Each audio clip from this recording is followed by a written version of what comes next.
के रण को जीतने के लिए, इस रण में अपना विजय पताका फहराने के लिए हर पार्टी ने अपनी तरफ से पुरजोर कोशिशें शुरू कर दी हैं। चाहे वो बहुजन समाज पार्टी हो, चाहे समाजवादी पार्टी हो, कांग्रेस हो या सत्तारूढ़ भारतीय जनता पार्टी हो, हर पार्टी अपनी रणनीति बना रही है और अपनी तरफ से पूरी कोशिशें कर रही है कि दोबारा से सत्ता में कैसे वापसी करी जाए और 2022 के चुनाव में सरकार बनाई जाए। लेकिन एक पार्टी, एक नाम ऐसा है जो जब सरकार के साथ रहे तब भी और जब सरकार के खिलाफ हुंकार भर रहे हैं तब भी लगातार चर्चा के केंद्र में है। हमारे साथ आज बातचीत करने के लिए मौजूद हैं सुहेल देव, भारतीय समाज पार्टी के राष्ट्रीय अध्यक्ष ओम प्रकाश राजभर। ओम प्रकाश जी, बहुत स्वागत है आपका प्राइम न्यूज पर। Thank you sir. कैसे हैं आप? बढ़िया है, आप कैसे हैं? हम तो ठीक हैं, लेकिन जिस तरह के आप बयान दे रहे हैं इस हाल ही के दिनों में हमने देखा, यूपी की सियासत को गर्म कर दिया है आपने। जो सच्चाई है उसी को बोलते हैं। कौन सी वाली सच्चाई की बात कर रहे हैं आप? जितने भी बयान हमारे आए हैं हर बयान में सच्चाई है। 2022 को लेकर आपने एक बड़ा बयान दिया कि भाई केशव प्रसाद मौर्य वो आपके साथ आ जाए, आप उन्हें मुख्यमंत्री बना देंगे। उत्तर प्रदेश में बहुजन समाज पार्टी और भारतीय जनता पार्टी ने एक रिहर्सल किया 6 महीने का मुख्यमंत्री का। 325 सीट पूर्ण बहुमत से जीत के आई यूपी में, तो 2 डिप्टी सीएम का रिहर्सल किया। बिहार में 3 डिप्टी सीएम, आंध्र प्रदेश में 5 डिप्टी सीएम। अभी आपने देखा उत्तराखंड में 4 साल में 3 सीएम बदल गए। ये तो रिहर्सल प्रयोग बीजेपी कर रही है। तो उस प्रयोग को जब हमने देखा कि भागीदारी संकल्प मोर्चा में आप लोगों की तरफ से ये सवाल आने लगे कि मोर्चे का लीडर कौन होगा, तो हम लोगों ने तमाम पार्टियों के विचारों को, उनके प्रयोगों को अध्ययन किया। तो हम लोगों ने तय किया कि चुनाव 2022 का चुनाव भागीदारी संकल्प मोर्चा सरकार बनती है तो 5 सीएम होंगे 5 साल में और 5 जाति का। राजभर होगा, कुशवाहा होगा, पटेल होगा, मुसलमान होगा, चौहान होगा और 20 डिप्टी सीएम हम 5 साल में 20 जाति का बनाएंगे। देखिए राजभर जी, सवाल बहुत हैं क्योंकि प्रदेश में जो सरकार है उसके बारे में भी बात करनी है और पार्टियां अपने लेवल पर कोशिश कर रही हैं 2020 के रण के लिए अपनी अपनी रणनीति तैयार कर रही हैं, उसके बारे में भी बात करनी है। लेकिन क्योंकि शुरुआत में ही ये 5 मुख्यमंत्री 20 डिप्टी सीएम इसकी बात हो गई है और संकल्प मोर्चा की बात हो गई है, तो मुझे लगता है पहले बिंदुवार तरीके से संकल्प मोर्चा और संकल्प मोर्चा किस सोच के साथ गठन किया जा रहा है, उद्देश्य क्या है, इसके बारे में हम बात कर लें क्योंकि प्रदेश की जनता भी इसके जवाब चाहती है, फिर हम आगे बढ़ेंगे। आपने संकल्प मोर्चा की बात करी कि आपने ये प्रस्ताव दिया है कि अगर संकल्प मोर्चा की सरकार आती है तो 5 मुख्यमंत्री 20 डिप्टी सीएम आप बनाएंगे। प्रैक्टिकली क्या संभव है ये, और क्या ये सही होगा? देखिए, खाता न बही, बीजेपी जौन कहे वह सही। वो करे तो रासलीला, हम करें तो करप्टेड ढीला। उनका प्रयोग ठीक लगता है, हमारा प्रयोग गड़बड़ दिखता है लोगों को। हमारा जो भागीदारी संकल्प मोर्चा है, हमारे मोर्चे में जो 10 दल के लोग हैं उनका स्पष्ट सोच है कि हम 10 दल के लोग हम घरेलू बिजली का बिल माफ करना चाहते हैं सरकार बनाकर, हम गरीबों का इलाज फ्री में करना चाहते हैं, हम सामाजिक न्याय समिति की रिपोर्ट लागू करना चाहते हैं, हम प्रदेश में भाईचारा अमन चैन पैदा करना चाहते हैं। जो गरीब कमजोर आवास के लिए, पेंशन के लिए, शौचालय के लिए आज भी उसको नहीं मिला है, ये सरकार बड़े बड़े दावे करती है। 20-20 हजार रुपया लेकर के 30-30 हजार तो आवास दे रहे हैं वहां के प्रधान सेक्रेटरी बीडीओ मिलकर के। तो ये बीमारी को ठीक करने के लिए हम भागीदारी संकल्प मोर्चा का हम लोगों ने गठन किया है। हमारे 5 सीएम होंगे, 5 का एक ही काम होगा जो हम लोगों ने तय किया। यानी आप अडिग हैं अपनी बात पर? 100%। ऐसा आप करने जा रहे हैं अगर आपकी सरकार आती है, जनता आपको मौका देती है तो?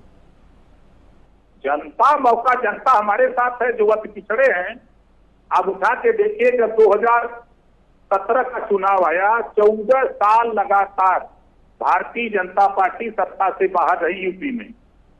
उसको सहारा जब लेना हुआ, सहयोग लेना हुआ, तो ओम प्रकाश राजभर दिखे, अनुप्रिया पटेल जी दिखी। उसके बाद अपनी पार्टी से उन्होंने केशव मौर्य जी को खड़ा किया कि ये सीएम होंगे। हमको बताया गया, अनुप्रिया को बताया गया, सबको बताया गया, पिछड़ों को घूम घूम करके कि केशव मौर्य डिप्टी सीएम होंगे। अरे सीएम होंगे, लेकिन जब रिजल्ट आ गया 325 एमएलए जीत के आ गए, तो केशव मौर्य को जो है शिखंडी बना दिया और उत्तराखंडी ला करके सीएम बना दिया। ये आप एक बड़ी बात कह रहे हैं, बड़ा आरोप लगा रहे हैं इस वक्त। 100% सही कह रहा हूं, आरोप नहीं है। पूरा प्रदेश पिछड़े को सीएम बनाने के लिए वोट दिया था। तो आपकी बात हुई उनसे इस बारे में? किसके? जिनका आप नाम ले रहे हैं। हमारी वार्ता केशव मौर्य जी से चुनाव के पहले भी हुई थी, चुनाव में भी हुई थी, उनके राष्ट्रीय अध्यक्ष अमित शाह जी से बात हुई थी। मैंने दिल्ली में भी कहा था, चुनाव प्रचार में भी मैं कहा था, लोग मुझसे कहते भी थे कि नहीं सब लोग मेहनत करो, केशव जी को बनाना है। जब 325 सीट आ गई तो केशव मौर्य को शिखंडी बना दिया और उत्तराखंडी को ला करके सीएम बना दिया। लेकिन आप भी मंत्री रहे ना लगभग 2 साल के आसपास उस सरकार में।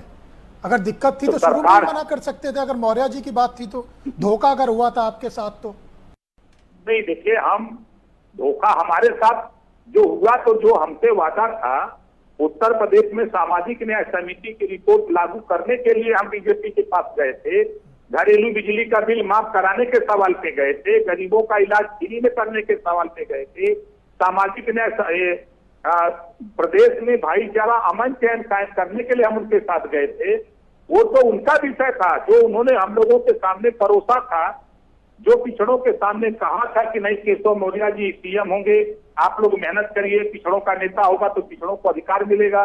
लेकिन मैं 2 साल लड़ता रहा, 6 महीने का वादा। आज वर्तमान में जो हमारे गृह मंत्री हैं, उन्होंने वादा किया था मुझसे और नहीं किया। जब नहीं किया, एक भी काम नहीं किया। और 1700 थाने इस समय है, उस समय 1400 थाने थे जब मैं था। मैं बार बार 52% आबादी पिछड़ों की, कि इनको हिस्सेदारी 22.5% आबादी शेड्यूल का शेड्यूल टाइप की, इनकी हिस्सेदारी जब की बात करते थे तो लोग हमको बहकाना शुरू करते थे। तमाम सवाल हैं, जैसे जैसे भागीदार संकल्प मोर्चा का दायरा बढ़ रहा है, आपको लेकर तमाम सवाल उठ रहे हैं। हम चाहते हैं उन तमाम सवालों के जवाब जनता तक आज आपके द्वारा सटीक पहुंच जाएं, क्योंकि आप जिस तरह से बता रहे हैं कि राजनीति में आपने करी, आपसे दूसरे वादे करे गए, वो वादे पूरे नहीं हुए, पिछड़ों की राजनीति आप करते हैं, आवाज उठाने का काम करते हैं, लगातार हम ये देखते रहते हैं। जब से सरकार बनी, आप मंत्री रहे सरकार में, लेकिन सरकार से नाराजगी आपकी नजर आती रही। लेकिन कहने वाले ये कहते हैं, खासतौर से जो आपके विरोधी हैं, कि आपने सरकार का साथ जब 2019 का चुनाव हो रहा था उस वक्त इसलिए छोड़ा क्योंकि आप लगातार बीजेपी से मांग कर रहे थे कि कम से कम आपको 2 सीटें लड़ने के लिए दी जाएं। आखिर में फिर 1 सीट की बात हुई, लेकिन भारतीय जनता पार्टी ने यह कह दिया कि आप चुनाव लड़ सकते हैं, लेकिन भारतीय जनता पार्टी के सिंबल पर लड़ेंगे। वहां पर दिक्कत हो गई और आपने भारतीय जनता पार्टी का साथ यूपी के अंदर छोड़ दिया। तो हम उनकी पार्टी में विलय कर दे तब तो उनको अच्छा है। हम अगर 1 सीट के अलावा और क्या मांगा जा सकता है बीजेपी से? समझौते की अगर बात किया जाए तो 1 सीट के अलावा क्या मांगा जा सकता है उनको?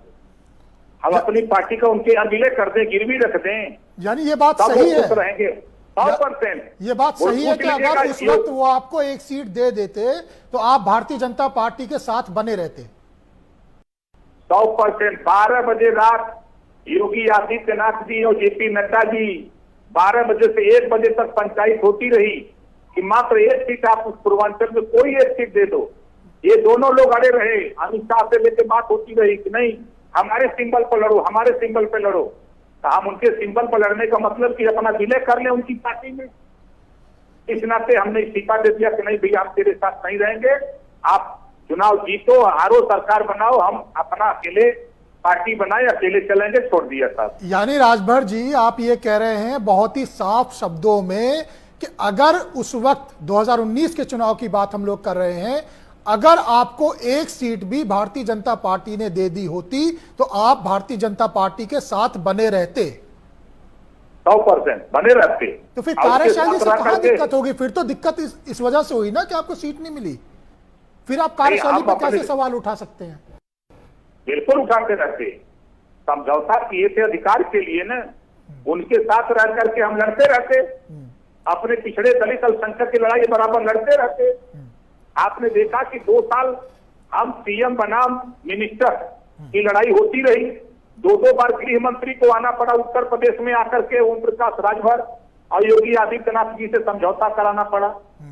ये हम नहीं कह रहे हैं, ये पूरा देश जान रहा है। आप ही जान रहे हैं कि 2 बार की वर्तमान गृह मंत्री को उत्तर प्रदेश आना पड़ा था और योगी जी से ओम प्रकाश राजभर का समझौता कराना पड़ा। ये तो हमने देखा राजभर जी के लगातार यूपी और दिल्ली के बीच में आपका दौरा होता रहा और कहीं ना कहीं जो दिक्कतें थी वो सामने आती रही, लेकिन एक बड़ा बयान आपने आज दिया है और ये आपने साफ तौर से ये कहा है कि आपका व्यक्तिगत हित सिद्ध नहीं हुआ, इस वजह से आपने भारतीय जनता पार्टी का साथ छोड़ दिया था 2019 में। अगर वो व्यक्तिगत हित सिद्ध हो जाता तो आप भारतीय जनता पार्टी के साथ रहते। वो हमारा व्यक्तिगत हित नहीं था, समझौते की शर्त थी। आप बताइए कि एक सीट से नीचे क्या मांगा जा सकता है समझौते में?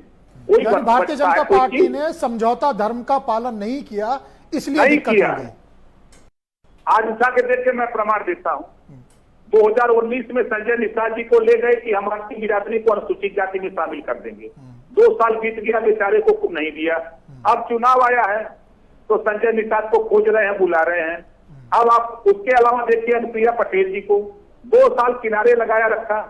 अब चुनाव आ गया, तब उनको मंत्री बना करके अब उनके समाज का वोट लेने के लिए अब उनको मंत्री बना रहे हैं। 2 साल उनकी बात क्यों नहीं माना? जब 69,000 शिक्षक भर्ती में 16,000 पिछड़ों का हिस्सा योगी जी लूट लिए, तब ये पिछड़े समाज के नेता नहीं बोले।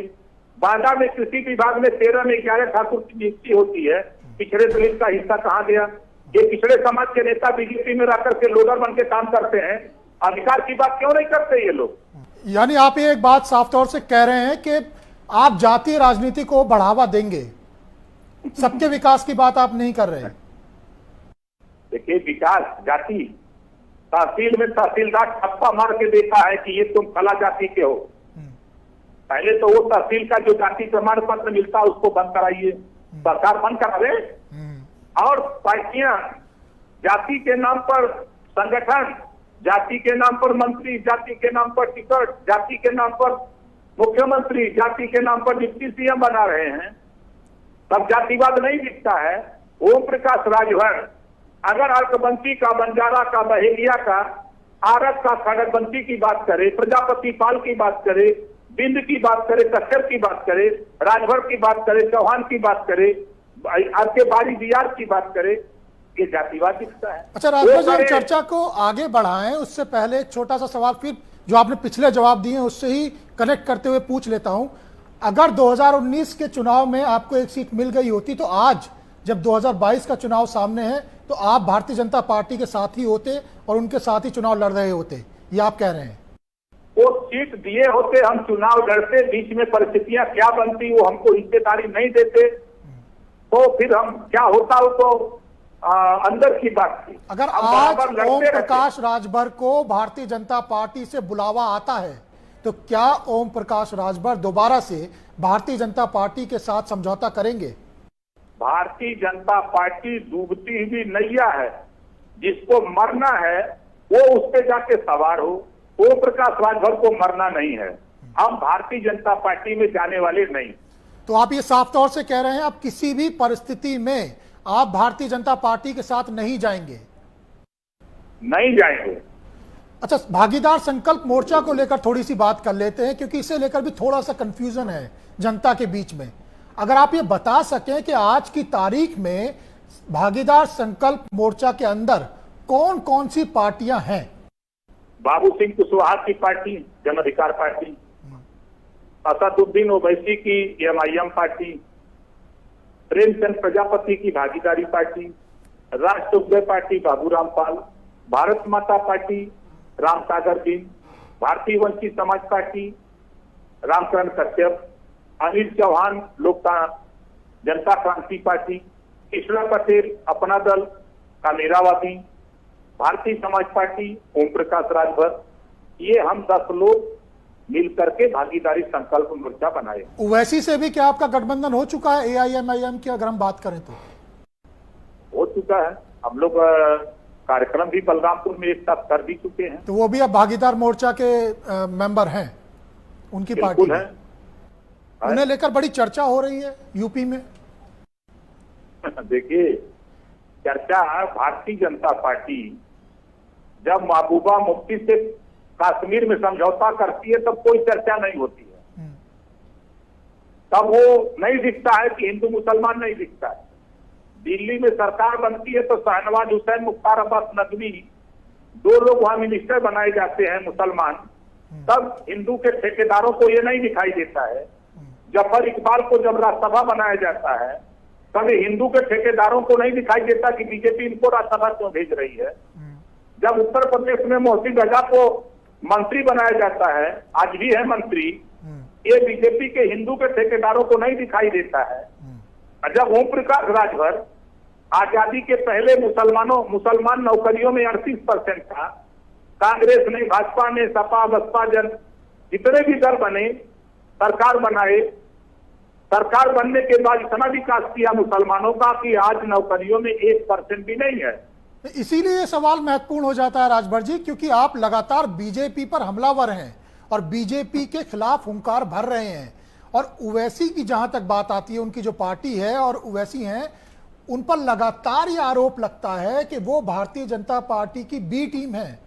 जहां भारतीय जनता पार्टी को फायदा पहुंचाना होता है वहां पर वो जाकर चुनाव लड़ते हैं। क्या आपको ऐसा नहीं लगता? आपकी क्या सोच है इस बारे में? बंगाल में भी चुनाव लड़े तो क्या हुआ? वहां जनता ने नकार दिया। यूपी में भी 2017 में चुनाव लड़े और लगभग 38 सीटों पर टिकट दिया था, और अगर मेरी जानकारी सही है तो लगभग 36 सीटों पर जमानत जब्त हुई थी। वो ठीक बात है। देखिए, बीजेपी भी 17 के पहले उसकी कितनी सीटों पर जमानत जब्त हुई, जरा कांग्रेस पार्टी का उठा के देखिए कि 17 ने कितनी सीटों पर जमानत जब्त हुई थी। आप बहुजन समाज पार्टी के प्रत्याशी समाजवादी पार्टी को उठा के देखिए, काहे खाली एक एंगल पे देख रहे हैं? सभी पार्टियों को जरा उठा के देखिए। नहीं, ये सवाल राजभर जी मैं इसलिए कर रहा हूं, जमानत जब्त हुई सवाल वो नहीं है। सवाल ये है क्योंकि आप जातीय और ध्रुवीकरण की राजनीति को समझते हैं और बहुत ब्लंटली, बहुत ओपनली इस बारे में आप बात करते हैं।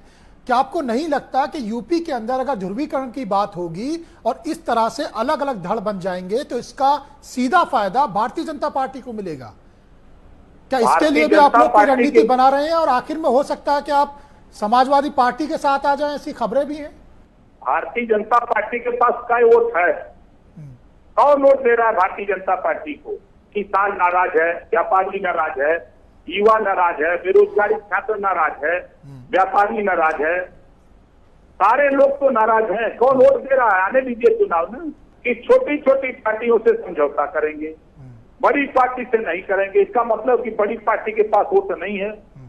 अभी बीजेपी को आपने देखा कि संजय निषाद जी को बुलाया, अनुप्रिया जी को बुलाया, समझाया कि भाई चलो जो गलती हुई उस गलती को हम क्षमा करते हैं, आप चलो फिर सब लोग लग जाओ। राजभर जी एक बात बताइए, संकल्प मोर्चा में क्या आम आदमी पार्टी और चंद्रशेखर आजाद की आजाद समाज पार्टी भी शामिल है या नहीं है? देखिए, हमने शिवपाल जी को भी हमारी बात होती रहती है, चंद्रशेखर जी से भी बात होती रहती है, संजय सिंह से भी हमारी बात होती रहती है, संजय राउत से भी बात होती है, अभी टीएमसी के एक राष्ट्रीय महासचिव हैं उनसे भी बात हुई है। बात तो हम सबको लौटा दे रहे हैं कि आओ सब लोग। इसीलिए मैं ये सवाल पूछ रहा हूं क्योंकि ये भी जनता के बीच में थोड़ा सा कंफ्यूजन है, क्योंकि ऑन रिकॉर्ड, ऑन कैमरा आपकी आम आदमी पार्टी के जो यूपी प्रभारी हैं संजय सिंह से, आजाद समाज पार्टी के जो राष्ट्रीय अध्यक्ष हैं चंद्रशेखर आजाद से लगातार मुलाकातें हुई हैं। तो जनता भी जानना चाहती है क्या वो दोनों संकल्प मोर्चा में शामिल हैं या नहीं हैं आज की तारीख में? अभी फिलहाल नहीं है, लेकिन जल्द ही शामिल होंगे। संकल्प मोर्चा में शामिल होंगे दोनों? बिल्कुल शामिल होंगे। अच्छा, आपने ये तो बता दिया कि आप भारतीय जनता पार्टी के साथ किसी भी परिस्थिति में नहीं जाएंगे, लेकिन अगर संकल्प मोर्चा को बहुजन समाज पार्टी से भी ऑफर आता है और समाजवादी पार्टी से भी ऑफर आता है तो आप किसके साथ जाना ज्यादा पसंद करेंगे? देखिए, उत्तर प्रदेश में घरेलू बिजली का बिल माफ करने के सवाल पे, गरीबों के इलाज फ्री में करने के सवाल पे, समान शिक्षा, अनिवार्य शिक्षा और फ्री शिक्षा, सामाजिक न्याय समिति की रिपोर्ट, प्रदेश में भाईचारा अमन चैन कायम करने के लिए बसपा तैयार हो, चाहे सपा तैयार हो, चाहे कांग्रेस तैयार हो, बीजेपी को छोड़ के ये तीनों पार्टी अगर हमारे मुद्दे पर, उद्देश्य पर अगर तैयार हैं तो हम किसी के भी साथ जाने को तैयार हैं, मुझे कोई दिक्कत नहीं। फिर भी आपकी किसी से बात हुई है, आपकी व्यक्तिगत इच्छा हो कि भाई कौन सी पार्टी बेहतर है? हमारी किसी से भी बात नहीं है, हमारी बात अपने मोर्चे से हो रही है। और जो जातियां उपेक्षित हैं समाज में, चाहे वो बंजारा हो, अर्कबंसी हो, चाहे खड़गबंसी हो, चाहे बारी हो, बियार हो, चाहे थारू हो, जो भी जातियां उपेक्षित हैं उन नेताओं से हम बात कर रहे हैं। जो उनके छोटे छोटे रहनुमाई करने वाले नेता हैं उनसे बात कर रहे हैं हम। किसी भी पार्टी का सरकार रही उससे आप सेटिस्फाई नहीं है? नहीं, बीजेपी कुछ नहीं किया, कांग्रेस ने किया है। जो बीजेपी के नेता बोलते हैं कि कांग्रेस ने कुछ नहीं किया, ये देश कहां से रहे हैं? देश की संपत्ति देश का कौन बनाया है? राजभर जी, मैं यूपी के परिप्रेक्ष्य में बात कर रहा हूं कि यूपी के अंदर बहुजन समाज पार्टी की भी सरकार आपने देखी, समाजवादी पार्टी की भी सरकार आपने देखी। दोनों के कंपैरिजन में आपको क्या लगता है कि किसने बेहतर सरकार चलाई और जनता के लिए कार्य किया? दोनों का अगर आप कंपेयर करें, आपने दोनों की सरकारें देखी हैं। बहुजन समाज पार्टी में जो यही अधिकारी आज लूटपाट कर रहे हैं, जो गुंडागर्दी कर रहे हैं, देश का खजाना लूट रहे हैं, यही मायावती के राज में हनुमान चालीसा पढ़ते थे। और इस सरकार में थाने पर गरीब जाति पूछ करके मारा जा रहा है, गाली दी जा रही है। हमारे मुख्यमंत्री रोज बयान देते हैं कि लाइन ऑर्डर ठीक है। अभी परसों 3 बच्चियों के साथ रेप हुआ है। जब बच्चियों के साथ अगर कोई दलित पिछड़ा अगर कोई रेप करता तो उसका घर गिराया जाता है। जब उनके बीजेपी का जो उन्नाव का सेना राजभर जी, जो मेरा सवाल है आप उसका जवाब नहीं गिराया जाता है। मैं ये जानना चाह रहा हूं कि आपकी नजर में बहुजन समाज पार्टी का शासनकाल ज्यादा अच्छा था या समाजवादी पार्टी का? बीजेपी के बारे में तो आपने बता दिया है। नंबर 1 पर बसपा का शासन, दूसरे नंबर पर समाजवादी पार्टी का शासन, तीसरे नंबर पर कांग्रेस का शासन था, चौथे नंबर पर भाजपा है। तो यानी आप पहले नंबर पर अगर अलायंस करने जाएंगे तो बहुजन समाज पार्टी, सेकंड पर समाजवादी पार्टी, थर्ड पर कांग्रेस, इसी नजरिए से तय करेंगे? हम देखिए किसी के यहाँ जाने वाले नहीं है, जिसको आना हो हमारा दरवाजा खुला है, वो हमारे यहाँ आवे। हम 1.5 साल से किसी के यहाँ जाते नहीं, हम वहां जाते हैं जो बूथ पर वोट देता है, जो सरकार बनाता है और बिगाड़ता है, हम उसके बीच में जाते आते रहते हैं। इसी वजह से आज पूरे उत्तर प्रदेश में ओम प्रकाश राजभर जाना जा रहा है। जो धरातल पे जो हमारा बूढ़ा बाप बूढ़ी माँ है, उसके यहाँ माथा टेकते हैं। जो बूथ पर जाकर के वोट देता है, जो हमारा नौजवान है, हम उसके बीच में जाकर के उसको समझाने का काम करते हैं। हम किसी नेता के पीछे नहीं भागते हैं। यानी हर पार्टी के लिए दरवाजे खुले हैं, लेकिन अगर किसी पार्टी से अलायंस नहीं होता है तो संकल्प मोर्चा पूरे प्रदेश में अपने कैंडिडेट खड़े करेगी और पूरे प्रदेश में पूरे दमखम के साथ चुनाव लड़ने का काम करेगी। 40, 3, 43, 43% वोट पिछड़ों का है, 22% वोट मुसलमानों का है, 100 में 65 हमारा है, 35 में भी बंटवारा है। कहाँ कौन पार्टी के पल्ले वोट झूठ है, सब लोग हल्ला कर रहे हैं।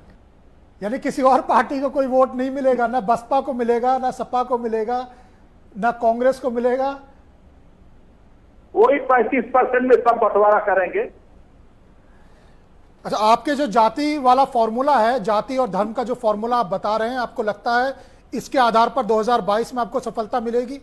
जनता सबके विकास की बात नहीं करना चाहती, जाति और धर्म की बात करना चाहती है आपके हिसाब से? देखिए, जब जाति हमने तो नहीं बनाया, किसी आहिर गरीबी कुंभी कोई भर चमार मुसा धोबी खटिक पासिक चिवट दिन मला जुड़ा दुनिया तारी एक सैयद पठान तो नहीं बनाया जाती।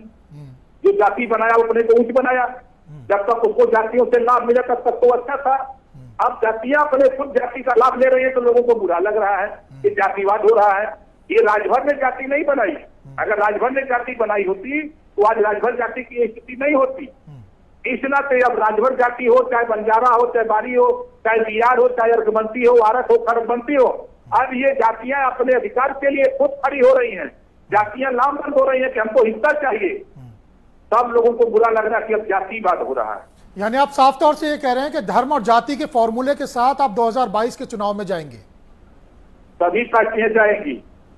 अच्छा, हिंदू आपका जो मुसलमान संकल्प की बात- मोर्चा है या जो आप अलायंस करेंगे, कोई कॉमन मिनिमम प्रोग्राम आप लोगों ने तैयार किया है?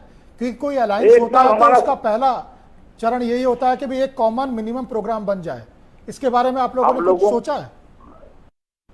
जब वो टाइम आएगा तो हम लोग तय कर ले। हम लोग एकदम सीधी सीधी से ये देश में हमने है ही सामानों के हिस्सा मिले के चाहिए। हिस्से की बात कोई करे उसके साथ जाने को तैयार, कोई दिक्कत नहीं। अब भाजपा के साथ नहीं दिया। भाजपा को छोड़कर सबके लिए रास्ते खुले हुए हैं। हाँ, कॉमन सबके मिनिमम लिए। प्रोग्राम के लिए अभी आप लोगों ने कुछ सोचा नहीं है? सब तय है। जब कोई आएगा तब ना उसको बता दिया कि पहले ही हम लोग बता रहे हैं। लेकिन एक बात साफ है कि धर्म और जाति के फॉर्मूले के साथ 2022 के चुनाव में आप जा रहे हैं। सभी सबके पार्टियां जा विकास रही की हैं, बात अभी थोड़ा नहीं जा है। रहे हैं। सभी पार्टियां जा रही हैं। आप सबका देखिएगा विकास की ना, कोई बात नहीं करेगा। विकास तो ये तो सत्ता मिलने के बाद ही में विकास करेगा, तो पहले ही कर देगा। आप तो पहले ही मना कर रहे हैं ना कि सिर्फ धर्म और जाति के फॉर्मूले के साथ जाना है, सबका नहीं, विकास की बात करनी नहीं, है। नहीं, आप ये समझ लीजिए, मैं जो कह रहा हूँ, हमारे 5 सीएम होंगे, 20 डिप्टी सीएम होंगे, काम एक होगा।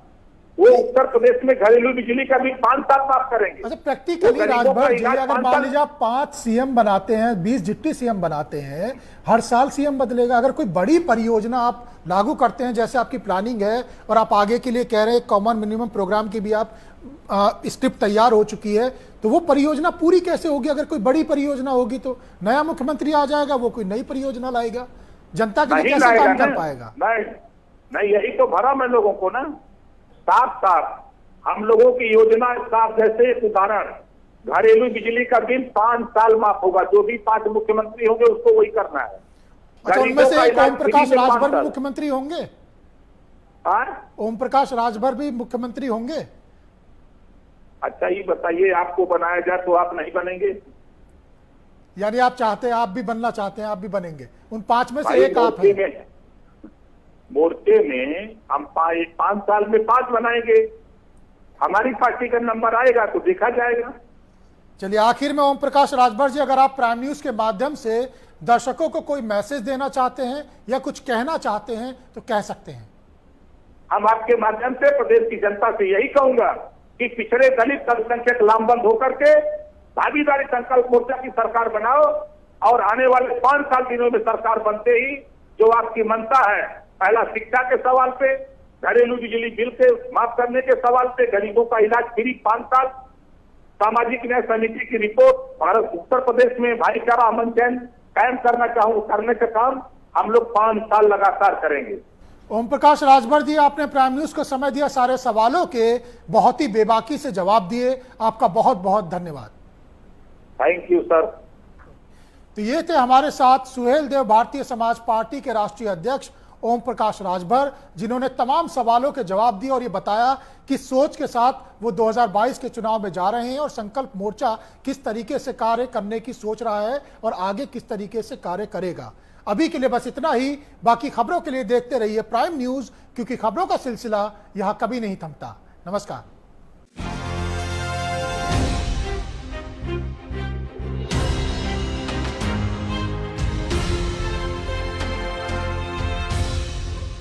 ये है प्राइम न्यूज, क्योंकि सच जरूरी है।